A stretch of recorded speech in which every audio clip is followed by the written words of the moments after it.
Celluloid के सितारे।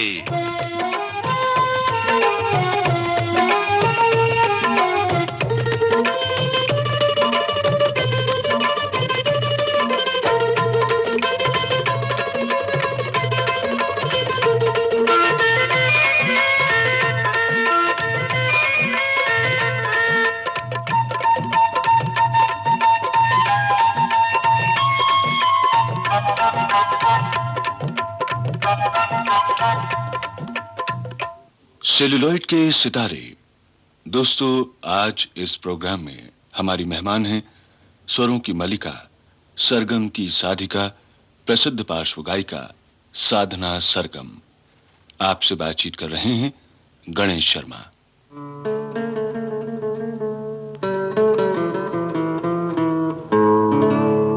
नीले नीले अंबर पर चांद जब आए, प्यार बरसाए, हमको तरसाए, ऐसा कोई साथी हो, ऐसा कोई प्रेमी हो, प्यास दिल की बुझा जाए। भारतीय फिल्म संगीत की समृद्ध परंपरा को चंद जिन आवाजों ने आगे बढ़ाया है, उसे बनाए रखा है, उनमें से एक खूबसूरत आवाज आज हमारे सामने है।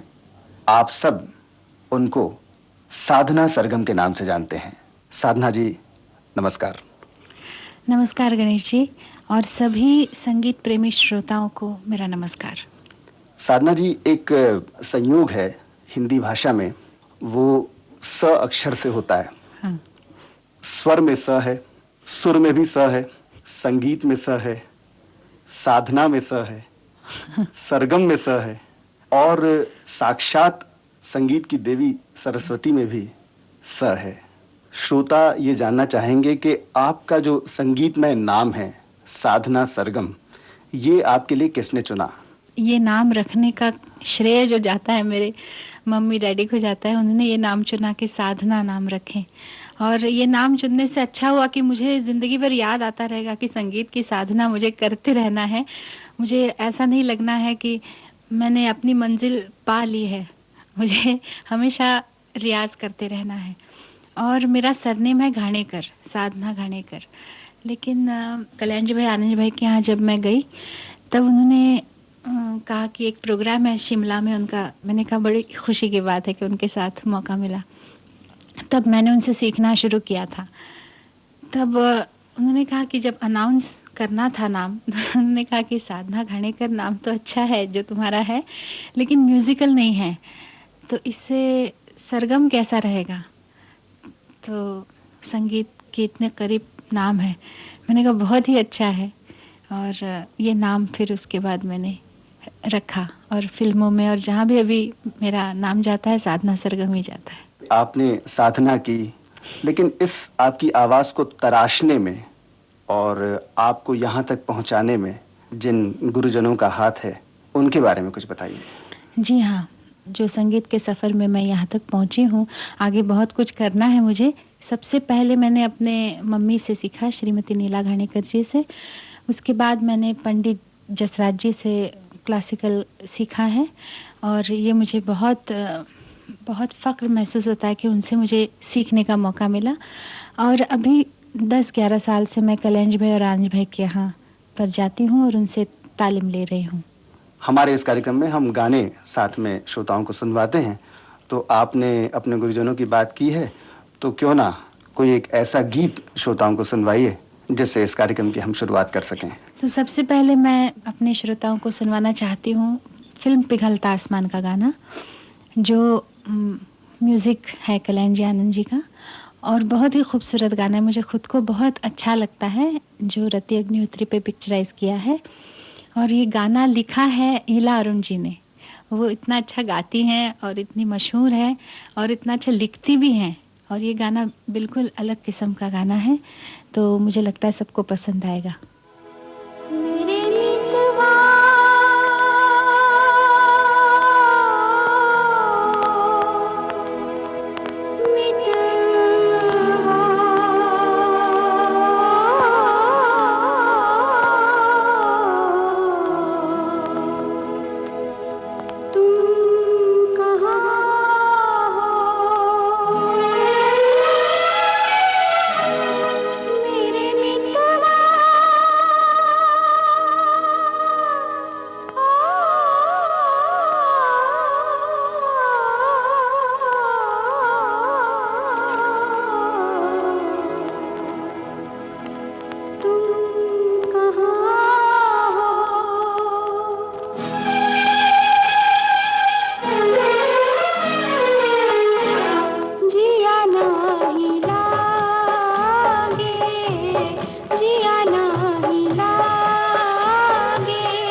साधना जी, सबके जीवन में, खासकर बचपन में हम लोग ये सोचते हैं कि बड़ा होके क्या बनना है। कुछ हम लोग सोचते हैं कि चलो भाई डॉक्टर बनते हैं, इंजीनियर बनते हैं, और अगर कभी हमको ये महसूस होता है कि हमारे में कुछ कला है या हम गाते हैं, कुछ बजाते हैं, तो हम सोचते हैं कि भाई क्यों ना ऐसा कुछ हो कि हम भी एक सिंगर बन जाएं या कुछ अच्छे इंस्ट्रूमेंटलिस्ट बन जाएं। तो आपको कब ऐसा लगा कि मुझे गायन के क्षेत्र में जाना चाहिए और प्लेबैक सिंगर बनना चाहिए? मैंने किस उम्र में गाना शुरू किया ये मुझे याद नहीं, क्योंकि मम्मी कहती तुमने बहुत बचपन से, 4 साल की थी तब से ही शुरू किया है, और वो मुझे याद भी नहीं आता कि मैंने किस तरह कहा और किस तरह मैंने पहले साल लगाए। लेकिन तब मेरे दिमाग में ये नहीं था कि मैं प्लेबैक सिंगर बनूंगी, क्योंकि हमारे घर में मम्मी क्लासेस चलाती है, क्लासिकल सिखाती है, तो वो माहौल ही नहीं था कि प्लेबैक सिंगिंग का।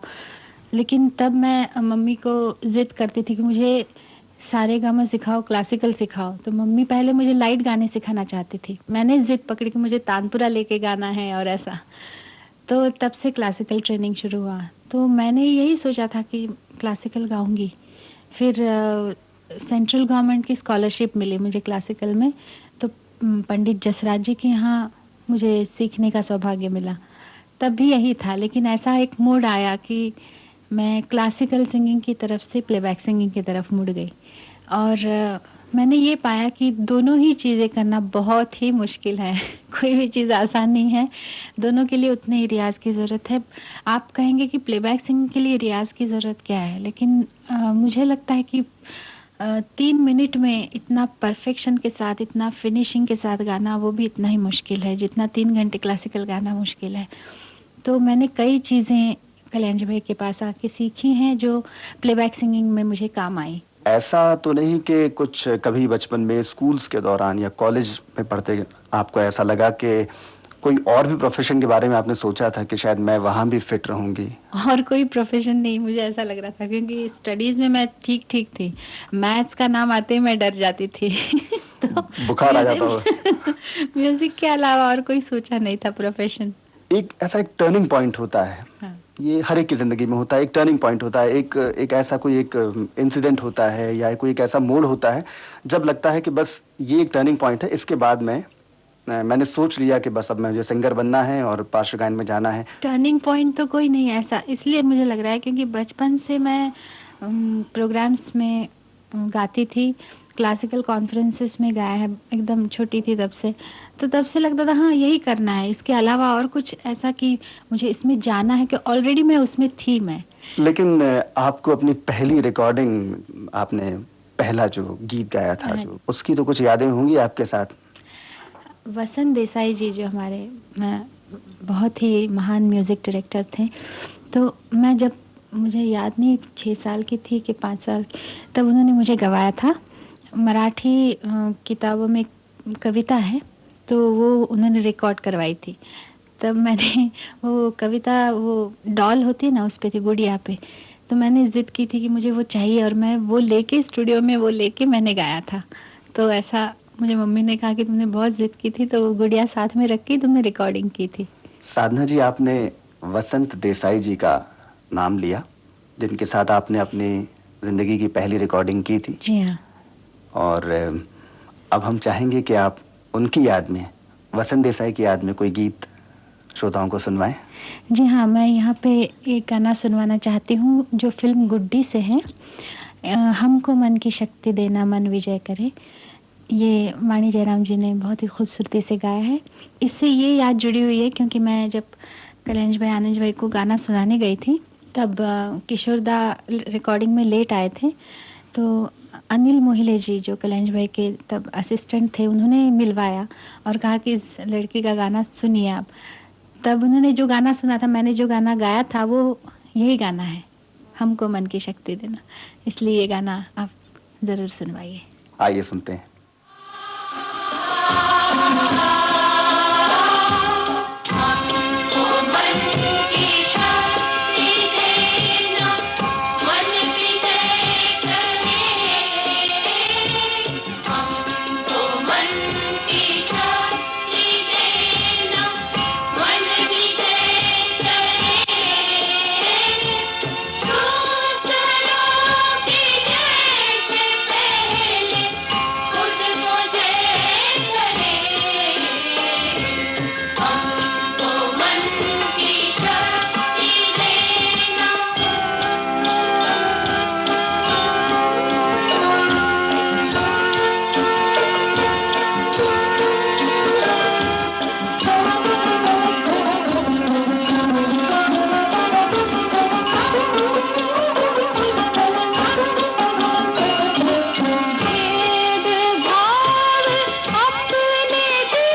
साधना जी, हर कलाकार किसी न किसी से मुतासिर होता है, किसी न किसी से इंस्पायर होता है, और जहाँ सिंगर होता है वो भी ऐसी कोई बहुत सी आवाज़ें होती हैं, बहुत से गायक गायिकाएं होती हैं जिनको सुनकर वो सोचता है कि भाई मैं भी क्यों ना ऐसे ही गाऊं।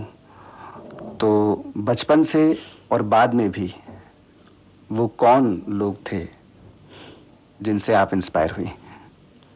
ये बहुत अच्छा सवाल है, क्योंकि ये तो बिल्कुल सही बात है कि हर सिंगर किसी ना किसी से तो इंस्पायर होता है। जहाँ तक फिल्म सिंगिंग का सवाल है, बचपन से इन्हीं लोगों को सुना है। लता जी हैं, आशा जी हैं, किशोरदा, मुकेश जी, रफ़ी साहब। तो ये जो है, इनका गाना सुनते हैं तो ऐसा लगता है कि गाना किस ऊंचाई को छू सकता है, और ऐसा गाना जो दिल को छूता है, ऐसा गाना गाना चाहिए।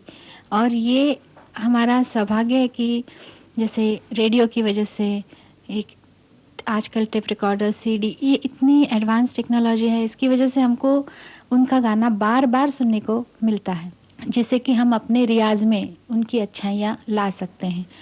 तो लता जी, आशा जी, इनका गाना सुनते सुनते ही मैं यहाँ तक पहुँची हूँ, ऐसा मुझे लगता है। उनका गाना जब भी आता है मैं बहुत ध्यान से सुनती हूँ, बहुत ही ध्यान से, कि क्या करती हैं वो, जिससे गाना इतना अच्छा लगता है। और इतने लोगों को इतने सालों तक उन्होंने उनका दिल जीत लिया है, तो ऐसी क्या बात है। ये तो है कि उनको भगवान की इतनी भरपूर देन है, लेकिन कोशिश करने से हम लोग जहाँ हैं वहाँ से आगे तो बढ़ सकते हैं। लता जी ने एक बार कहा था कि एक्सप्रेशन क्या होता है। जब उनसे किसी ने पूछा था तो लता जी ने ये कहा कि अगर कोई गायक या गायिका एक गीत को सुर में गाए तो वही अपने आप में एक्सप्रेशन है। बहुत ही बड़ी बात है और सही बात है, क्योंकि सुर का लगना, उसका हर सुर का एक सही स्थान होता है। तो गाने में जितनी बार भी ये स्थान आते हैं, जितनी बार जितने सुर आते हैं, उतने बार वो सही अपने पॉइंट पे लगना, ये बहुत ही मुश्किल बात है। हम समझते हैं ये हम सबकी खुशकिस्मती है कि यहाँ हमारे देश में ऐसे गायक गायिका, ऐसे संगीतकार आए जी हाँ। कि जिनकी तरफ हम देख सकते हैं, इंस्पायर हो सकते हैं उनके काम से, उनके गायन से। मेरा देश महान। जाहिर है कि वो जो 5-6 नाम हैं, जी। लता जी, आशा जी, किशोरदा, रफ़ी साहब, ये हमेशा आते हैं और आते रहेंगे। बिल्कुल। ये बताइए कि आपके संगीत सफ़र में अब तक ऐसा भी हुआ होगा कि बहुत सी परेशानियां भी आई होंगी। जी हाँ, अभी तक मुझे ऐसा लगता है कि मेरे करियर में यहाँ तक पहुँचने में जो जो डिफ़िकल्टीज़ आई, वो कुछ बहुत ज़्यादा बड़ी परेशानियाँ नहीं थी। और मैं खुशकिस्मत रही इस मामले में कि मुझे सही मार्गदर्शन मिलता गया, और अभी भी मिल रहा है, जिसका मैं पूरा फ़ायदा उठा सकती हूँ और अपने गाने में इम्प्रूवमेंट ला सकती हूँ। और जैसे कि मैं अपने आप से ही परेशान रही, क्योंकि मुझे इतना सब कुछ मिलता गया। पंडित जसराज जी ने इतना अच्छा सिखाया, कल्याण जी भाई, आनंद भाई ने इतना अच्छा मौका दिया। फिल्मों में एक गाना मिलना पहले इतना मुश्किल है, एक एंट्री मिलना, क्योंकि टोटली नया सिंगर हो तो कोई भी प्रोड्यूसर सोचते हैं कि इसको गवाएं नहीं गवाएं, क्योंकि उनको अपनी कैसेट बेचना है ना आखिर, तो नाम वाले सिंगर्स चाहिए। ऐसे माहौल में उन्होंने मुझसे इतने अच्छे अच्छे गाने गवाए, जैसे पिघलता आसमान, ये मेरे करियर की शुरुआत का ही एक गाना है, लेकिन उन्होंने मुझ में पूरा कॉन्फिडेंस रखा। तो परेशानियां तो मेरी तरफ से अगर आ भी गई होंगी तो मेरी तरफ से आई हैं कि मैंने अपने गाने में जितनी प्रोग्रेस फास्ट चाहिए उतनी, मैं ऑनेस्टली कहती हूँ कि नहीं कर सकी। हाँ, मैं रोज लगी हुई हूँ उसके पीछे, लगन कम नहीं हुई है। ये तो आपने बहुत ही मॉडेस्ट आंसर दिया है। नहीं मॉडेस्ट नहीं, लेकिन आप पर जो विश्वास, जो फेथ रखा है जी, संगीतकारों ने, उस पर आप पूरी तरह से खरी उतरी हैं और बहुत अच्छा आपने वो गाना गाया था। ये बताइए कि आप मुंबई के एक महाराष्ट्रियन परिवार को बिलोंग करती हैं। श्रोता ये जानते होंगे और शायद नहीं भी जानते होंगे, लेकिन आप, जैसा कि आपने अपना सरनेम बताया हाँ, शुरुआत में, हाँ। तो आप एक मराठी भाषी परिवार को बिलोंग करती हैं। तो ये जो भाषा, आपकी मातृभाषा मराठी रही है, उसके बाद जब आपको हिंदी फिल्म संगीत में गाना पड़ा तो बहुत से ऐसे लफ्ज़ आए होंगे और कुछ उर्दू लफ्ज़ भी आते होंगे, और फिर वो उसमें आपने, उस पर भी आपने कुछ काम किया? जी हाँ, बिल्कुल। जब क्योंकि फिल्मों में गाना मतलब उर्दू है, हिंदी है, एकदम सही और साफ होना चाहिए। या मैं जिस भी कोई भी लैंग्वेज में गा रही हूँ तो प्रोनाउंसिएशन करेक्ट होना चाहिए। तो मराठी होने से मेरा जो हिंदी और उर्दू का फ्लेवर है वो सही नहीं था।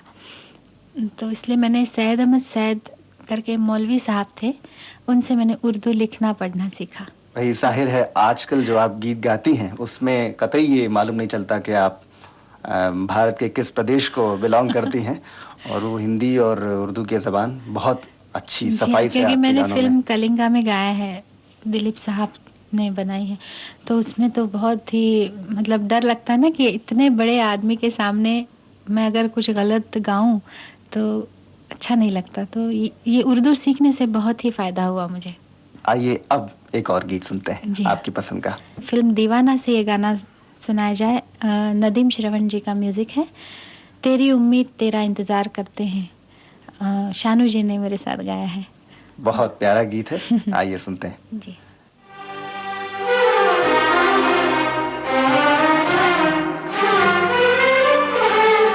तेरी उम्मीद तेरा इंतजार करते हैं, तेरी उम्मीद तेरा इंतजार करते हैं।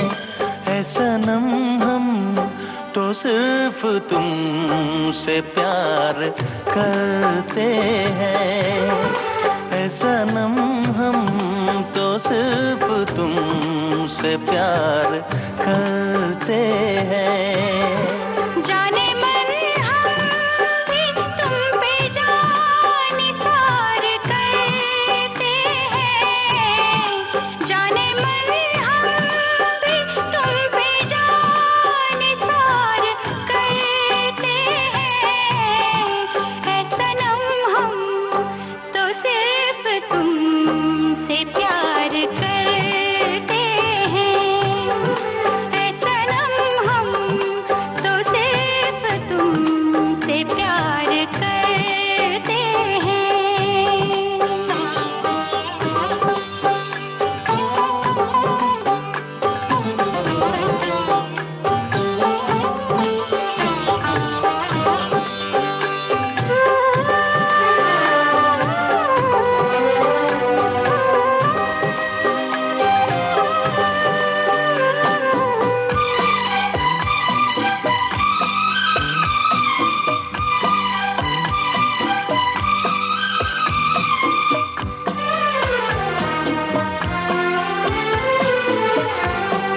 ख्वाब आँखों में अब नहीं आते, अब तो पलकों में तुम समाए हो। हर घड़ी साथ साथ रहते हो, दिल की दुनिया में घर बसाए हो, दिल की दुनिया में घर बसाए हो। तेरी हर बात पे हम एतबार करते हैं, तेरी हर बात पे हम एतबार करते हैं। ऐ सनम हम तो सिर्फ तुमसे प्यार करते हैं, ऐ सनम हम तो सिर्फ तुमसे प्यार करते हैं।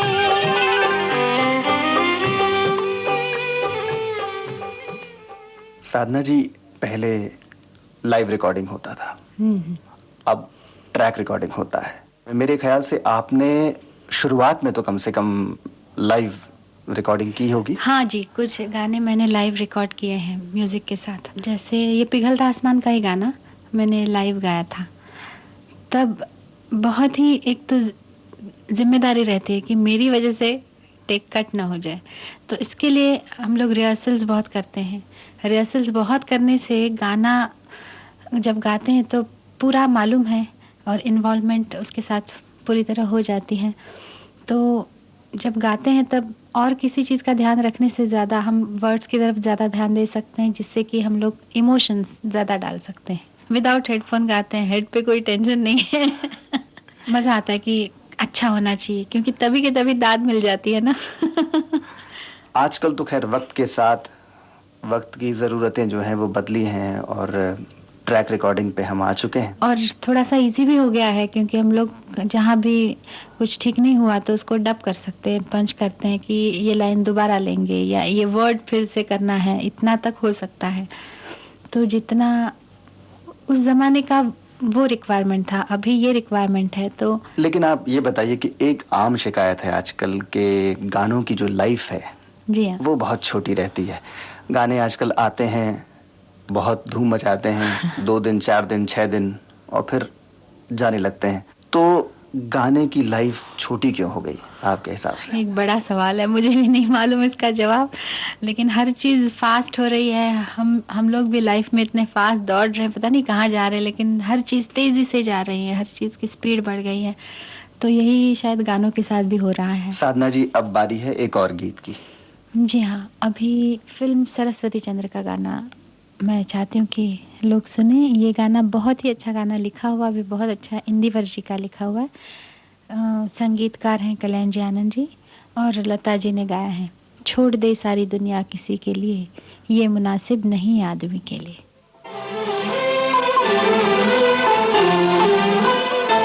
छोड़ दे सारी दुनिया किसी के लिए, ये मुनासिब नहीं आदमी के लिए। छोड़ दे सारी दुनिया किसी के लिए, ये मुनासिब नहीं आदमी के लिए। प्यार से भी जरूरी कई काम है, प्यार सब कुछ नहीं जिंदगी के लिए। छोड़ दे सारी दुनिया किसी के लिए।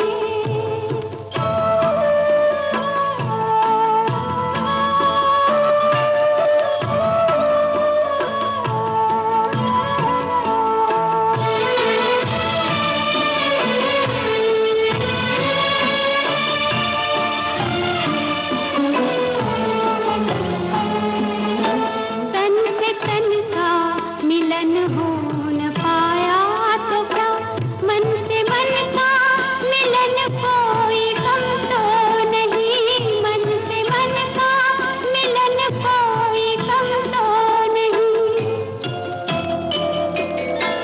खुशबू आती रहे दूर ही से सही, सामने हो चमन कोई कम तो नहीं। सामने हो चमन कोई कम तो नहीं।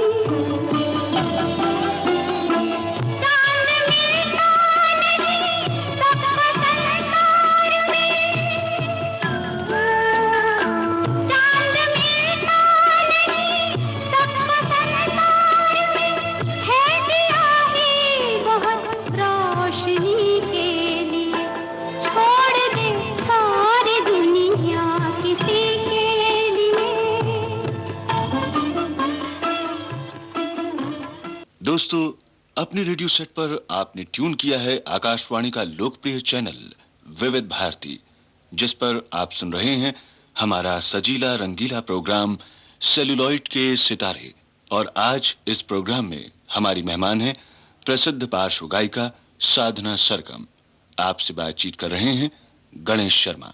आजकल लोग कहते हैं पहले जैसा म्यूजिक था अब वो नहीं है, वो गाने क्या हुआ करते थे, आजकल क्या हो रहा है, ये सब सुनने को मिलता है। लेकिन जो भी है आजकल, जैसे आपने कहा कि ये तो समय की मांग है, आजकल की ज़रूरतें हैं, वैसा हो रहा है। लेकिन इन सब कॉम्प्रोमाइज़ेस के बाद आप पर्सनली क्या सोचती हैं, व्यक्तिगत रूप में आप क्या सोचती हैं कि फिल्म म्यूजिक कैसा होना चाहिए? बहुत ही मेलोडियस होना चाहिए, शब्द प्रधान तो है ही, क्योंकि कहानी में कैरेक्टर वो गा रही है। तो अच्छे शब्द, उसका अच्छा कंपोजिशन, और उस कंपोजिशन को जितनी ज़रूरत है उतना ही म्यूज़िक, ऐसा हो तो बहुत अच्छा लगेगा। मतलब जो गाने की रिक्वायरमेंट है, जो मूड है गाने का, उसी तरह से म्यूज़िक हो। म्यूज़िक कभी-कभी बहुत ज़्यादा हो जाता है, जो वर्ड्स हैं वो थोड़े कमज़ोर रह जाते हैं, तो उसमें वो गाने की आत्मा मर जाती है। जितनी मेरी समझ है उस हिसाब से मैंने कहा। उदाहरण के तौर पर क्यों ना एक गीत आप सुनवाइए। मैं अभी चाहती हूँ कि ये जो गाना है फ़िल्म जो जीता वही सिकंदर से, जिसका म्यूज़िक जतिन ललित जी ने दिया है और मुझे खुद को बहुत पसंद है और मुझे ही नहीं सुनने वालों को भी पसंद है, जो मैंने उदित नारायण जी के साथ गाया है। पहला नशा पहला खुमार। वाह, ये गीत तो मेरे ख्याल से लोगों को वाकई बहुत पसंद होगा और हमारे यहाँ विविध भारती से खासकर बहुत बजता है ये जी गीत। हाँ, जहाँ भी मैं जाती हूँ स्टेज पर गाती हूँ तो ये इस गाने की फरमाइश ज़रूर आती है। चाहे तुम कुछ ना कहो, मैंने सुन लिया के साथी प्यार का मुझे चुन लिया, मैंने सुन लिया।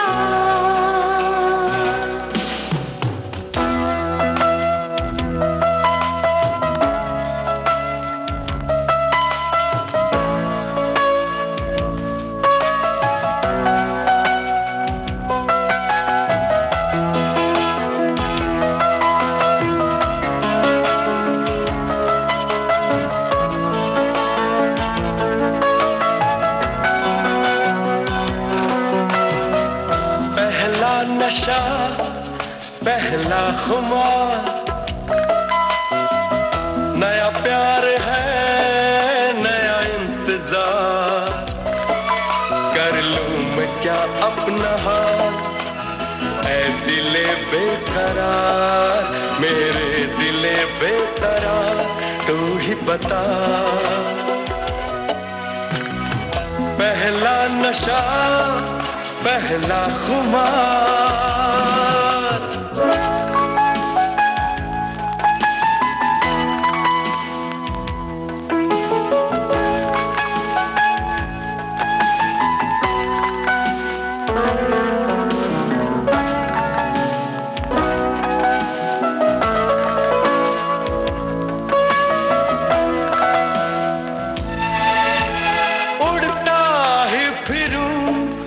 हवाओं में कहीं या मैं झूल जाऊं इन घटाओं में कहीं,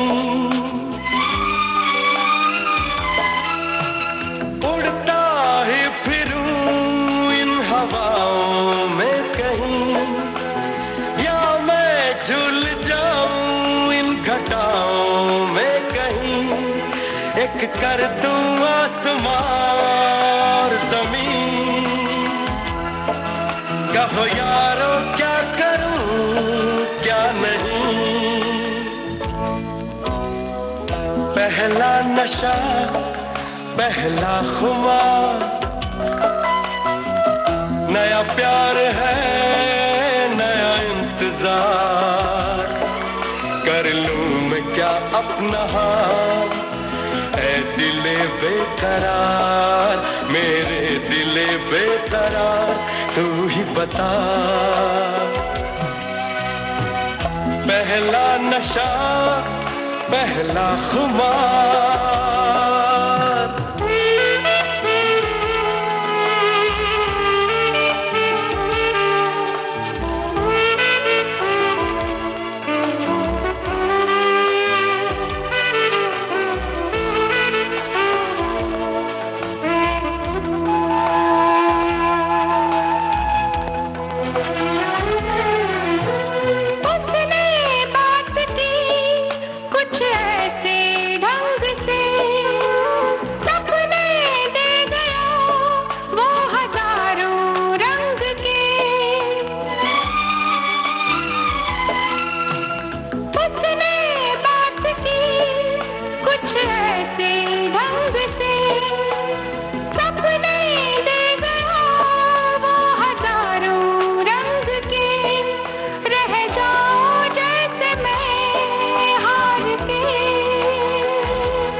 पहला खुमार,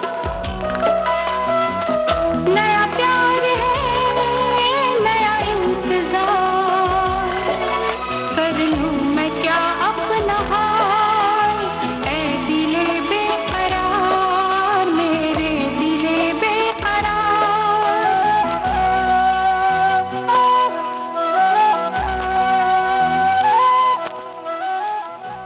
साधना जी, इस गीत के पहले आपने ये कहा कि स्टेज में जब भी आप ये गीत पहला नशा जब भी आपने गाया तो बहुत सी फरमाइशें यानी वंस मोर बहुत जी बार मिला। जाहिर है आपने स्टेज प्रोग्राम्स भी बहुत किए हैं, जी हाँ। देश विदेश में किए हैं। तो विदेश में खासकर फॉरेन कंट्रीज में जब आपने शोज किए तो वहाँ के कुछ एक्सपीरियंसेस बताइए, कुछ ऐसा अच्छा इंसिडेंट होगा। जी हाँ, मैं यहाँ ज़रूर बताना चाहूँगी। और मुझे ये बहुत खुशी होती कि जो भी हुआ, जैसे कि लंदन में हमारे शोज़ थे अमिताभ बच्चन जी और कल्याण जान जी के साथ, तब मैं मतलब नई सिंगर गिनी जाती थी। और तब मौका मिला था कि एक क्लासिकल गाना जो है फ़िल्म ईमानदार का, वो गाने का। हालाँकि मैं नई सिंगर, अमिताभ जी को देखने के लिए लोग तरस रहे हैं और इतने बड़े जो राउंड एरिना होता है ना, वैसा स्टेज था और लोग ऐसे क्रेज़ी हुए जा रहे हैं अमिताभ जी को देखने और उनके आइटम्स तो हो रही थी, लेकिन जब हम ये गाना गाने का वक़्त आया तो अमिताभ जी ने भी कहा था कि ये क्लासिकल ज़रूर लेना है और कल्याण जी भाई, आनंद जी भाई ने भी कहा था। लेकिन मैं और अलका जब हम लोग स्टेज पे जाने लगे तो बहुत डर गए थे कि क्लासिकल गाना है, मुश्किल है, लेकिन लोग किस तरह एक्सेप्ट करते हैं, लोग कहीं हुट तो नहीं कर देंगे ऐसा डर लग रहा था। लेकिन कल्याण जी भाई और आनंद भाई को पूरा कॉन्फिडेंस था। हालाँकि ये बहुत ही अच्छा गाना है, आप सुनेंगे तो आपको भी यकीन हो जाएगा कि हमको ऐसे डरना नहीं चाहिए था। लेकिन उसके बाद जो रिस्पॉन्स मिला है लोगों से, इतनी तालियाँ, तो वो सुन के ऐसा लगा कि हमारा क्लासिकल म्यूज़िक बिल्कुल कमज़ोर नहीं है। जिस तरह हम पेश करते हैं उस पे बहुत डिपेंड करता है। और ये कंपोज़िशन इतना खूबसूरती से, इतना कॉम्पैक्ट बनाया हुआ है कि इतने फास्ट शो में भी लोगों ने इसको स्वीकार किया और बहुत ही एप्रिशिएट किया।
क्लासिकल म्यूजिक, आपने हिंदुस्तानी क्लासिकल म्यूजिक सीखा है, उसके और फिल्म संगीत के अलावा कोई और ऐसा संगीत का क्षेत्र है जैसे वेस्टर्न म्यूजिक है, पॉप म्यूजिक है, उसमें भी आपको इंटरेस्ट है? मुझे अच्छा अगर हो ना कुछ तो सुनने में बहुत अच्छा लगता है। गजलों की तरफ आपका झुकाव कैसा है?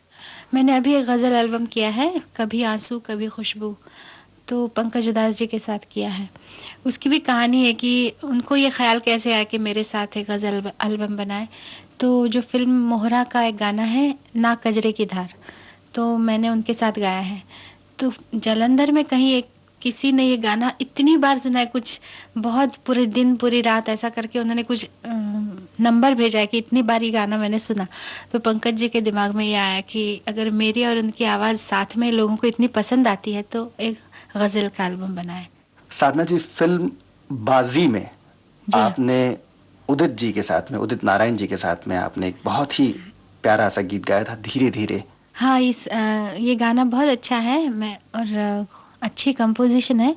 जब गाना सिखाया अन्नू जी ने तो मैंने कहा इसका अंतरे में नोट बहुत ऊपर जाता है, तो उन्होंने कहा नहीं नहीं नहीं, आप गा जाएंगे, और इस तरह मैं गा गई हूँ।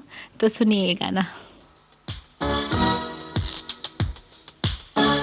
धीरे धीरे आप मेरे दिल के मेहमान हो गए,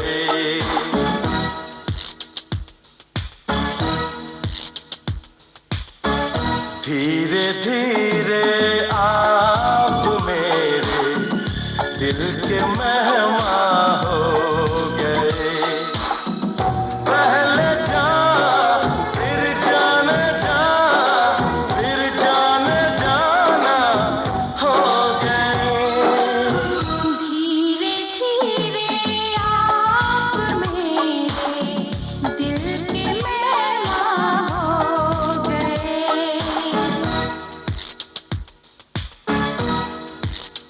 हो धीरे धीरे आप मेरे दिल के मेहमान हो गए। पहले जाओ फिर जाने जाओ, फिर जाने जाना हो गए। धीरे धीरे आप मेरे दिल के मेहमान हो गए।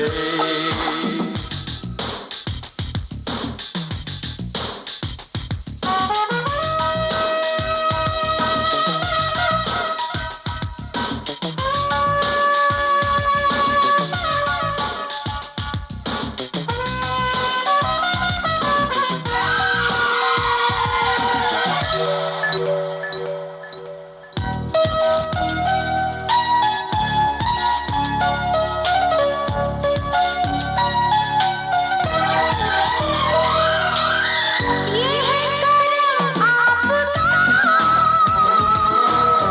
तुमने मुझे चुन लिया। अब चाहे कुछ ना कहा, हमने सब सुन लिया। पहले जा फिर जाने जा, फिर जाने जाना हो गए। धीरे धीरे आप मेरे दिल के मेहमान हो गए। धीरे धीरे आप मेरे दिल के मेहमान हो गए।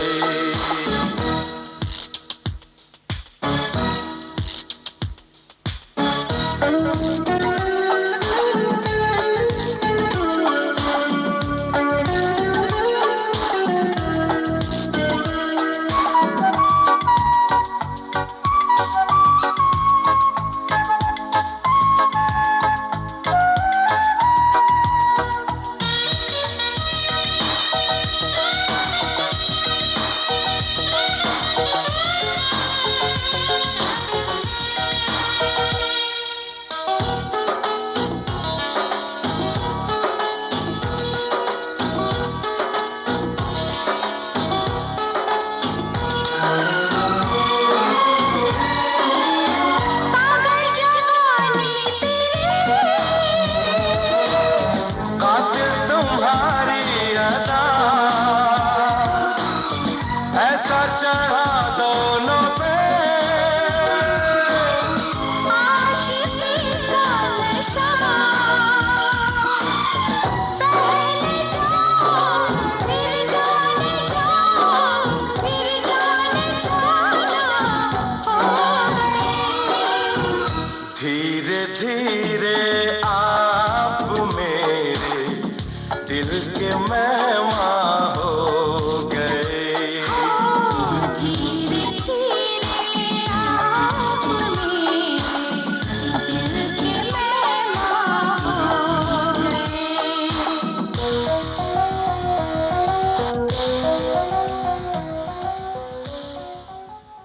आपके और क्या शौक हैं?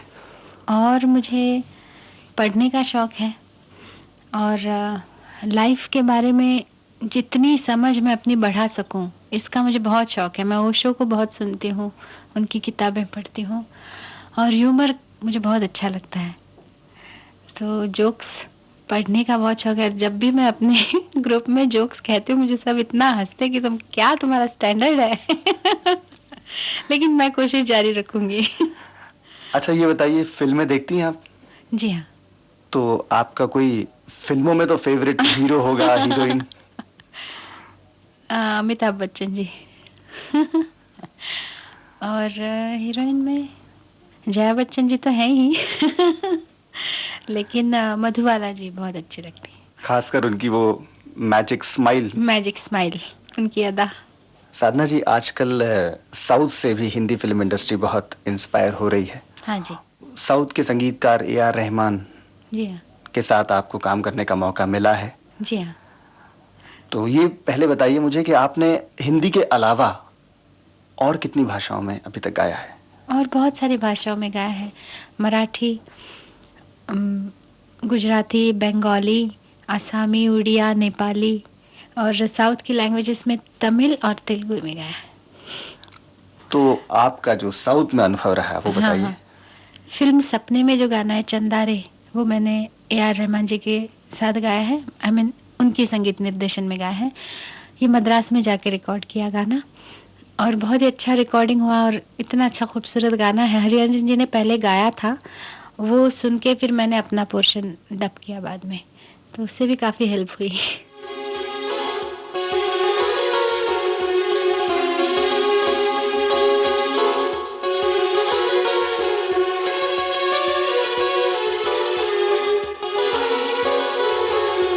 चंदा रे चंदा रे, कभी तो जमी पर आ, बैठेंगे बातें करेंगे, तुझको आते इधर लाज आए अगर, ओढ़ के आ जा तो बादल घने।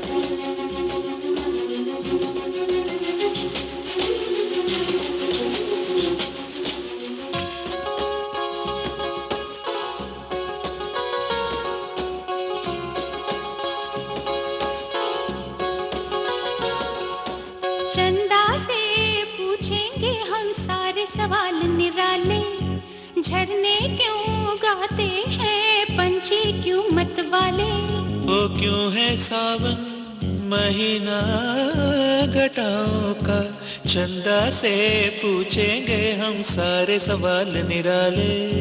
चंदा चंदा, तितली के पर क्यों इतने रंगी होते हैं, जुगनू रातों में जागे तो कब सोते हैं, इन धुंधली धुंधली राहों में आज दोनों ही खो जाए।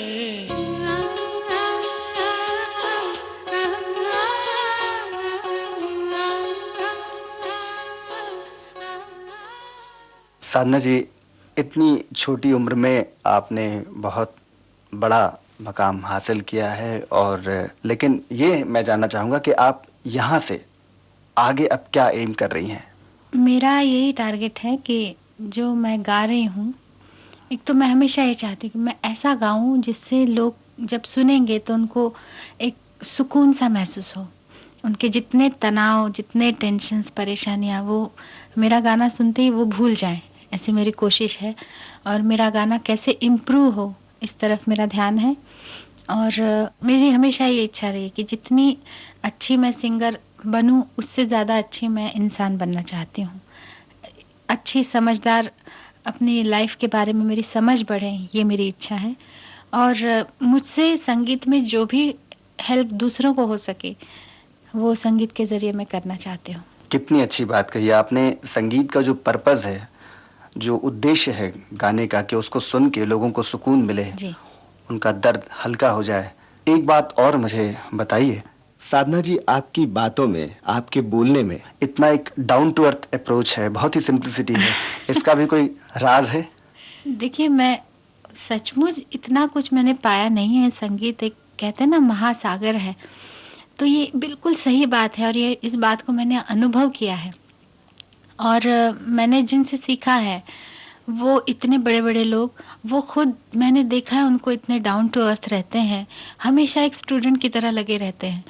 तो वो अगर इतने ऊँचे मकाम पे पहुँच के भी इतने स्टूडेंट की तरह रहते हैं, तो मैं तो कुछ भी नहीं हूँ, ऐसा मैं समझती हूँ। इसलिए मैं कुछ कुछ ख़ास कर रही हूँ या कुछ अलग से कर रही हूँ, ऐसा मुझे नहीं लग रहा है। साधना जी, अब आप अपने पसंद का कौन सा गीत सुनवा रही हैं? मैं चाहती हूँ फ़िल्म खून भरी मांग का ये गाना, जिसमें रेखा जी बहुत खूबसूरत दिखी हैं, राजेश रोशन जी का म्यूज़िक है। मैं तेरी हूँ जानम, ये गाना ज़रूर सुनाइएगा। मैं तेरी हूँ जानम, तू मेरा जिया, जुदा तन से जाको किसने किया।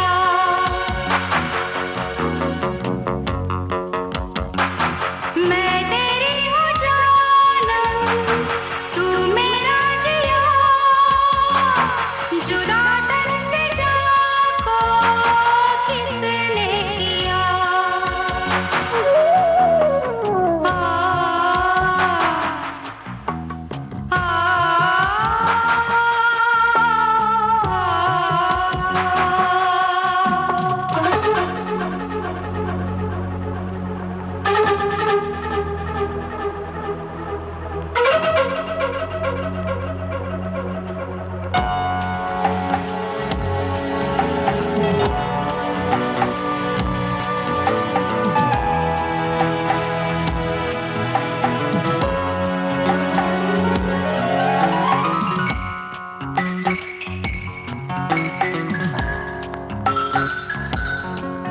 तेरी मीठी मीठी बातों में खो जाऊं, जैसे लहर लहर में ऐसे एक हो जाऊं।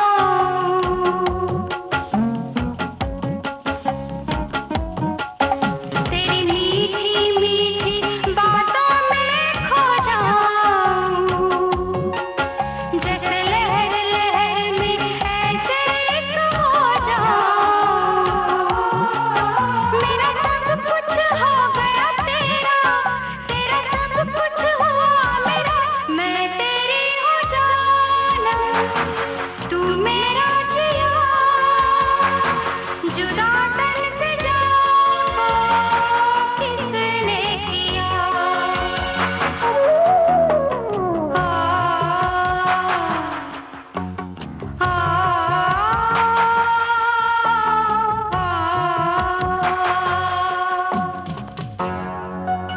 साधना जी, विविध भारती की श्रोताओं की ओर से, विविध भारती परिवार की ओर से मैं आपका बहुत बहुत शुक्रगुजार हूं कि आप यहाँ आई और बहुत अच्छी, बहुत ही दिलचस्प बातें आपसे सुनने को मिली।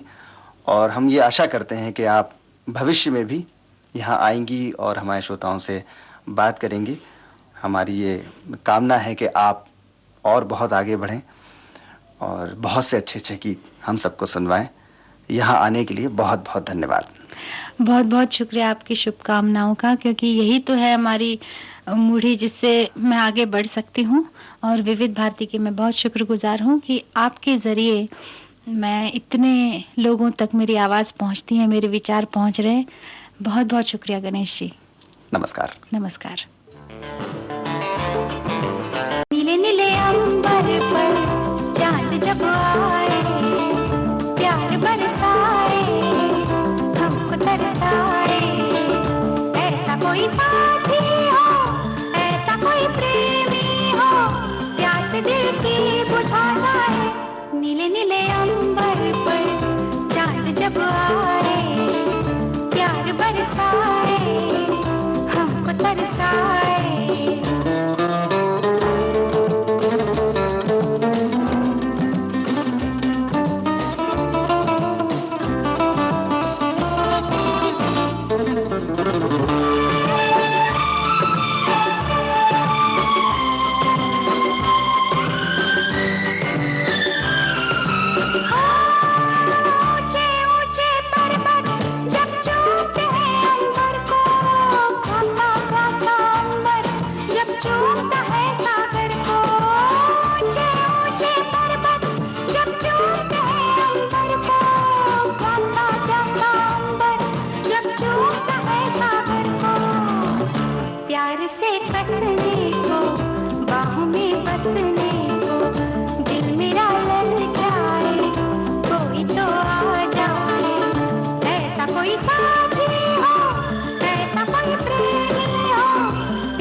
सेल्यूलॉइड के सितारे। दोस्तों, इस प्रोग्राम में अभी आप सुन रहे थे प्रसिद्ध पार्श्व गायिका साधना सरगम से ली गई भेंट वार्ता। आपसे बातचीत कर रहे थे गणेश शर्मा। सेल्यूलॉइड के सितारे ये प्रोग्राम आप तक पहुंचा राजेंद्र पाटिल के तकनीकी सहयोग से, और विविध भारती की ओर से इसे आपकी सेवा में प्रस्तुत किया शकुंतला पंडित ने। अब दीजिए इजाजत। नमस्कार।